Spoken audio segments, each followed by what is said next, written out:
Next is your compound microscope. ठीक है, इससे पहले हमने क्या स्टडी किया, सिंपल माइक्रोस्कोप। अब क्या करेंगे, कंपाउंड। कंपाउंड का मतलब मोर देन वन।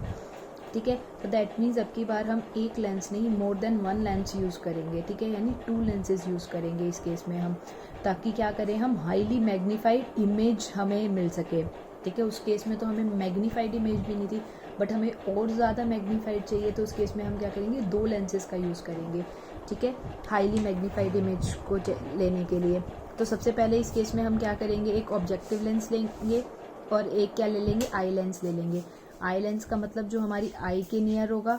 ठीक है, और ऑब्जेक्टिव लेंस का मतलब जो ऑब्जेक्ट के पास होगा। अच्छा, अब कंपाउंड माइक्रोस्कोप क्या, इसकी कंस्ट्रक्शन देखते हैं हम। इसमें क्या है, हमारे पास 2 कन्वर्जिंग लेंस हैं, हमने देखे, ये हमारे 2 कन्वर्जिंग लेंसेज हो गए। ठीक है, एक ऑब्जेक्टिव हो गया। इसकी फोकल लेंथ तो क्या है हमारी, कम है। ठीक है, ऑब्जेक्टिव लेंस की, और अपर्चर भी क्या है, शॉर्ट है। फोकल लेंथ भी कम है, अपर्चर भी शॉर्ट है। बट जो आपका आई लेंस है, इसकी फोकल लेंथ मॉडरेट लेंगे, बट अपर्चर क्या लेंगे, इसका लार्ज लेंगे। आप देख सकते हो इसका अपर्चर क्या है, लार्ज है। ठीक है, और जो आपकी फोकल लेंथ है वो मॉडरेट है, यानी इससे तो ज़्यादा है ऑब्जेक्टिव लेंस से, बट ठीक साइज की है, बहुत ज़्यादा नहीं है। अच्छा, अब ये जो आपका कंपाउंड माइक्रोस्कोप होता है, ये एक ट्यूब होती है। ठीक है, आपके ट्यूब के दोनों एंड्स पे जो फ्री एंड्स होते हैं उन पे क्या लगे होते हैं, ये लेंस लगे होते हैं। ठीक है, the 2 lens are held coaxially at the free ends of a tube. अब कोएक्सियली का मतलब इनका एक्सिस तो एक ही है। ठीक है, एक्सिस एक ही है, बट लेंस क्या है, दोनों है। कहाँ पे, फ्री एंड्स पे हैं। At a suitable fix distance from each other, इनका डिस्टेंस वेरी नहीं कर सकता। ठीक है, ये दोनों से एक सुटेबल डिस्टेंस पे होते हैं। The distance of the objective lens from the object. But हम क्या कर सकते हैं, इस ये जो हमारा डिस्टेंस है ऑब्जेक्टिव लेंस का, ठीक है, ऑब्जेक्ट के साथ, इसको हम वेरी कर सकते हैं, इसको हम एडजस्ट करा सकते हैं।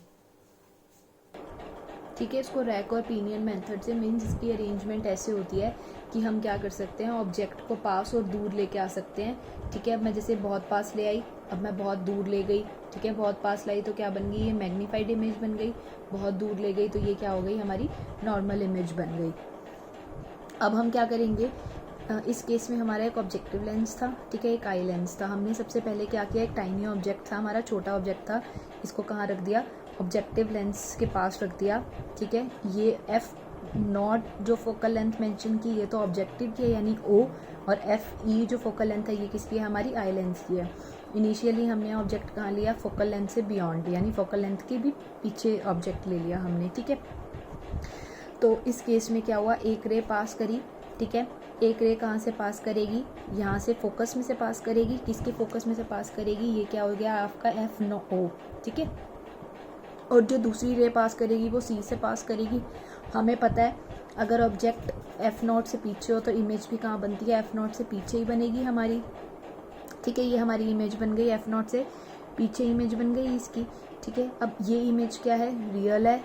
ठीक है, इन्वर्टेड है और एनलार्ज है, यानी जो हमारा साइज था ऑब्जेक्ट का उससे ज़्यादा रियल, इन्वर्टेड और एनलार्ज इमेज बन जाएगी।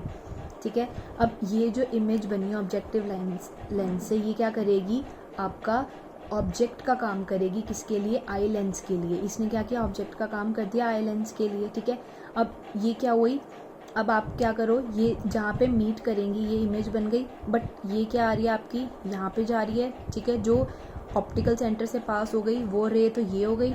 ठीक है, जो फोकस में से पास हो गई वो रे क्या हो गई, ये हो गई। जब इस लेंस में से रिफ्रैक्ट होंगी तो ये कहाँ जाएंगी, हमारी आई में जाएंगी। ठीक है, अब दूसरे लेंस से रिफ्रैक्ट हुई, ये कहाँ गई, रेस हमारी आई में गई।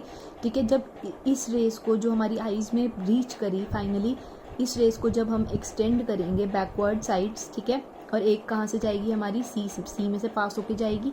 ठीक है, तो जब हमने इसको बैकवर्ड एक्सटेंड किया तो हमने क्या देखा, हमें इस लेंस की इमेज बनी, that is A"B" which is very and large image. ठीक है, यानी जो हमें फाइनल इमेज बनी वो क्या बनी, वर्चुअल और मैग्नीफाइड इमेज बनी, जो किसने बनाई, इस आई लेंस ने बनाई। ठीक है, ये इमेज क्या हुई, ये जो आपका ऑब्जेक्ट था, ठीक है, यानी जो इमेज बनी थी, ये आपकी ऑब्जेक्टिव लेंस से जो इमेज बनी थी उससे तो क्या है, इरेक्ट है, बट जो आपका ऑब्जेक्ट था उसके कंपैरिजन में अगर देखें तो क्या है, ये इन्वर्टेड इमेज है, ठीक है। ओके, अब हम क्या कर सकते हैं, इसको जो आपकी फाइनल इमेज है A double dash B double dash, हम इसको किससे देखेंगे, जो हमारी आई है, ठीक है, और इसको हमने बहुत ज़्यादा क्लोज किया, किसके, आई लेंस के क्लोज किया, ठीक है। और फाइनली जो हमने लास्ट उसमें देखा था, सिंपल माइक्रोस्कोप के केस में देखा था, ये जो हमारा डिस्टेंस होना चाहिए, कितना जो इमेज बनी हमारी, ये कितने पे होनी चाहिए, आपका लीस्ट डिस्टिंक्ट विजन पे होना चाहिए, ठीक है। दैट मीन्स C2 और B डबल डैश है, इसकी जो डिस्टेंस होना चाहिए, ये कितना होना चाहिए, D डिस्टेंस होना चाहिए, ठीक है। वैसे ही जैसे अब उसके बाद हमने क्या निकाली थी, उसकी मैग्नीफाइंग पावर निकाली थी, ऐसे ही इस केस में भी हम क्या निकालेंगे, मैग्नीफाइंग पावर निकालेंगे।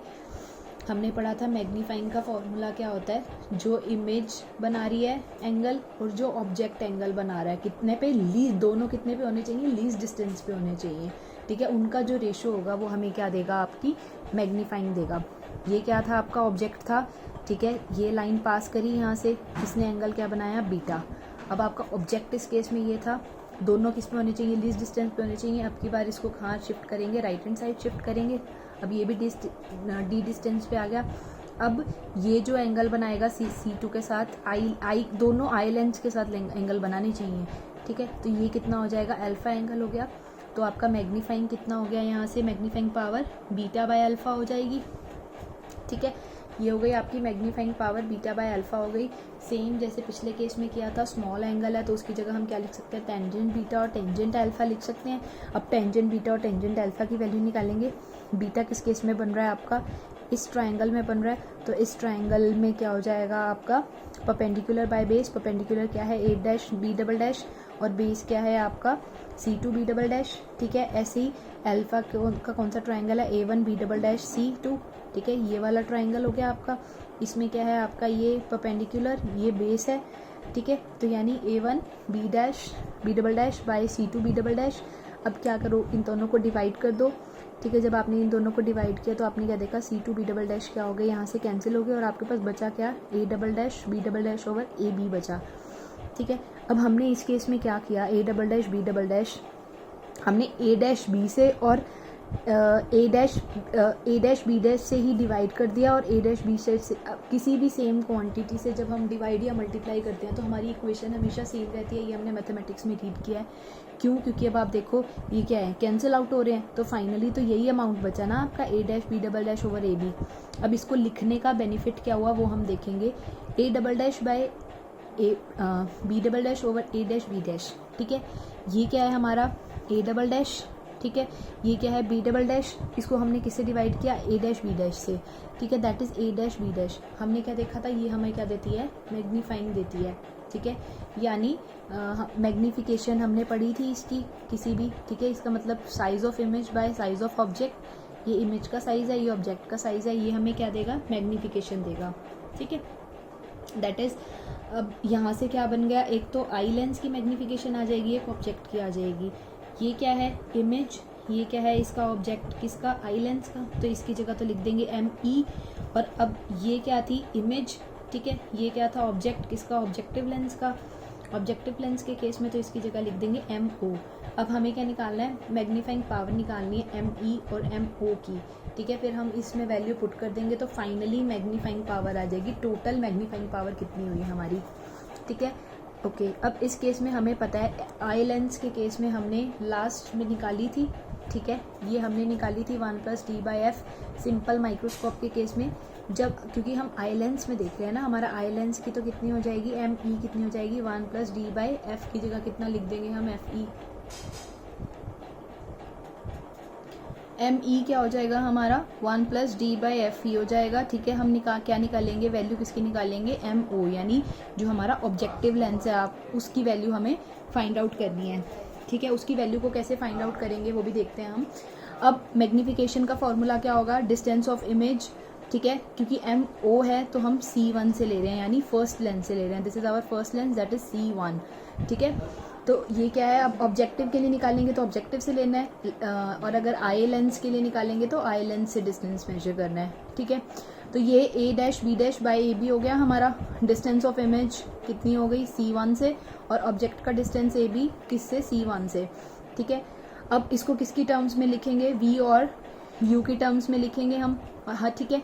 अब यहाँ से क्या हो गया हमारा c1, ठीक है, c1b डैश, ये क्या है, इमेज का डिस्टेंस है आपका, और c1b किसका है, ऑब्जेक्ट का डिस्टेंस है, ठीक है। इमेज का डिस्टेंस तो क्या है, सेम डायरेक्शन में जा रहा है, that means positive, but object opposite direction में जा रहा है, दैट मीन्स नेगेटिव, ठीक है। हमने v not by minus U not लिख दिया यहाँ से, ठीक है।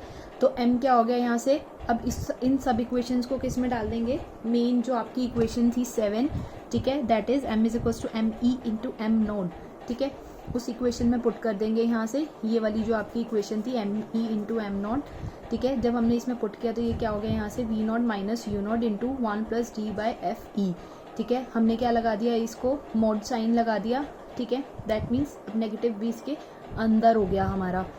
अब यू नोट डिस्टेंस क्या था हमारा, इस डायग्राम में देखो, यू नोट डिस्टेंस क्या था, that is you note distance क्या हो गया आपका c1b, ठीक है। ये क्या है आपका c1, ये क्या है आपका b हो गया, ठीक है। इसको हम कैसे लिख सकते हैं, c1f नोट के इक्वल लिख सकते हैं, क्योंकि हम इसमें कंसिडर करते हैं कि जो हमारा ऑब्जेक्ट और फोकल लेंथ है ये बहुत ही पास होते हैं, तो दैट मीन्स ये डिस्टेंस और c1f नोट इसको हम क्या लिख सकते हैं, इक्वल लिख सकते हैं, दैट मीन्स हम u नोट की जगह अब f नोट भी लिख सकते हैं, ठीक है। नेक्स्ट है आपका v नॉट, ये क्या है c1b डैश, ठीक है, ये क्या हो गया c1, ये कितना है b डैश है। ऐसे ही इस केस में हम कंसिडर करके चलेंगे आपका, ठीक है, c1b डैश को हम क्या लिख सकते हैं, c1 c2। इसका मतलब क्या हुआ कि ये आपका इतना पास बनेगी आपकी ये इमेज जो है आपकी, ठीक है, c1 कितना है ये हमारा b डैश। इसका मतलब क्या हुआ कि जो हमारी इमेज थी a डैश b डैश वो आई लेंस के बहुत ही पास बनेगी, ठीक है। हम यहाँ से दे सकते हैं ये आई लेंस के बहुत ज़्यादा पास बन रही है, इससे बहुत ज़्यादा दूर है, ठीक है। अगर ये बहुत ज़्यादा पास बनेगी तो दैट मीन्स c1 c2 को हम इक्वल रख सकते हैं इस केस में, ठीक है। इसका मतलब क्या हुआ, c1b डैश की जगह हम क्या लिख सकते हैं, c1 c2 लिख सकते हैं। और c1 c2 क्या है, हमने क्या देखा, ये वाला जो डिस्टेंस है ये हमेशा क्या रहेगा, फिक्स रहेगा, ठीक है। यानी ये जो आपकी माइक्रोस्कोप की ट्यूब है ये उसकी लेंथ हो गई, जो टोटल लेंथ थी, तो इसकी जगह हम क्या लिख सकते हैं, l लिख सकते हैं। अब हमने क्या किया, u और v की जगह हमने क्या कर लिया, एक तो फोकल लेंथ किसकी, आपकी ऑब्जेक्टिव की, और l क्या है, इन दोनों के बीच का डिस्टेंस, ठीक है। तो हमारा जो फाइनल फार्मूला आ गया वो क्या बन गया, l over F not into 1 plus D by F not, ठीक है। अब ये कुछ डिस्कशन पॉइंट्स हैं, इनको ध्यान में रखना है, इससे रिलेटेड आपके न्यूमेरिकल्स आ सकते हैं। अब जो आपकी मैग्नीफाइंग पावर है m, हाँ इसकी वैल्यू हमने क्या देखी, ये क्या है, नेगेटिव है, ठीक है। इसका मतलब क्या हुआ, जो इमेज बनेगी हमेशा क्या बनेगी, इन्वर्टेड बनेगी, ठीक है। यानी left hand side right hand में दिखेगी, और जो आपका अगर अप है तो वो क्या दिखेगी, डाउनवर्ड्स दिखेगी, ठीक है। मतलब नेगेटिव साइन का मतलब हमें पता है क्या बनती है, इमेज क्या बनती है, इन्वर्टेड बनती है। अब क्या है कि जो इंटरमीडिएट इमेज है दोनों लेंस के बीच में, ठीक है, ये दोनों लेंस के बीच में जो आपकी इमेज थी, अब इन दोनों के बीच में इमेज बन रही है, तो दैट मीन्स हम इसका डिस्टेंस मेजर कर सकते हैं मीटर स्केल की हेल्प से, ठीक है। Next point is, if final image in a microscope were at infinity, suppose करो कि जो फाइनल इमेज है वो बिल्कुल इन्फिनिटी पे बन रही है, दैट मीन्स इन्फिनिटी पे बन रही है तो हमें कैसे विजिबल होगी ना वो, ठीक है। तो नॉर्मल सेटिंग से हम इसको देख सकते हैं। तो ये जो आपकी इक्वेशन थी, ये इक्वेशन अब क्या बन जाएगी, l by F not into D by F E, ठीक है। अगर इमेज कहाँ बन रही है, इन्फिनिटी पे बन रही है, उस केस में आपकी मैग्नीफिकेशन की वैल्यू इसकी जगह क्या हो जाएगी, ये वैल्यू हो जाएगी। For large magnifying power F nought and F E both have to be small, अगर हमें बहुत ज़्यादा मैग्नीफाइंग पावर चाहिए तो इसका मतलब क्या है, दोनों की फोकल लेंथ क्या होनी चाहिए, स्मॉल होनी चाहिए, ठीक है। और दोनों की स्मॉल होनी चाहिए, बट एक बात का ध्यान हमेशा रखना है, जो ऑब्जेक्टिव की फोकल लेंथ होगी वो हमेशा छोटी होगी आई से। इस केस में भी आप देख सकते हो ये ऑब्जेक्टिव की फोकल लेंथ क्या है, छोटी है, किससे, आई लेंथ से। ये हमेशा वैलिड रहेगा, चाहे कितनी छोटी हो, बट ये हमेशा आई लेंथ से हमेशा छोटी रहेगी, ठीक है। Next is, as aperture of both the lenses in a microscope is small, the effects of images particularly spherical aberration is minimised, ठीक है। अब हम अगर फोकल लेंथ छोटी है, ठीक है। इसका मतलब क्या हुआ, दोनों का अपर्चर भी छोटा है। अगर दोनों का अपर्चर छोटा है तो जो हमारी इमेजेस में डिफेक्ट आते थे, जो स्फेरिकल एब्रेशंस होती थी, वो क्या हो जाएंगी, अब कम हो जाएंगी। ठीक है। In a compound microscope of good quality, अगर हम क्या करते हैं, कंपाउंड माइक्रोस्कोप लेते हैं अच्छी क्वालिटी का, जो आपका ऑब्जेक्टिव लेंस और आई पीस है, ठीक है, दोनों क्या बनाएंगे, आपके नंबर ऑफ लेंसेज, यानी बहुत ज़्यादा लेंसेज से मिलके बने होंगी। ऐसा हम क्यों करते हैं, ताकि जो हमारी डिफेक्ट होते हैं सिंगल लेंस की वजह से, जो हमारे इमेज में डिफेक्ट होते हैं, वो डिफेक्ट्स ना प्रोड्यूस हों। ठीक है। तो this is all about your compound microscope which is very important.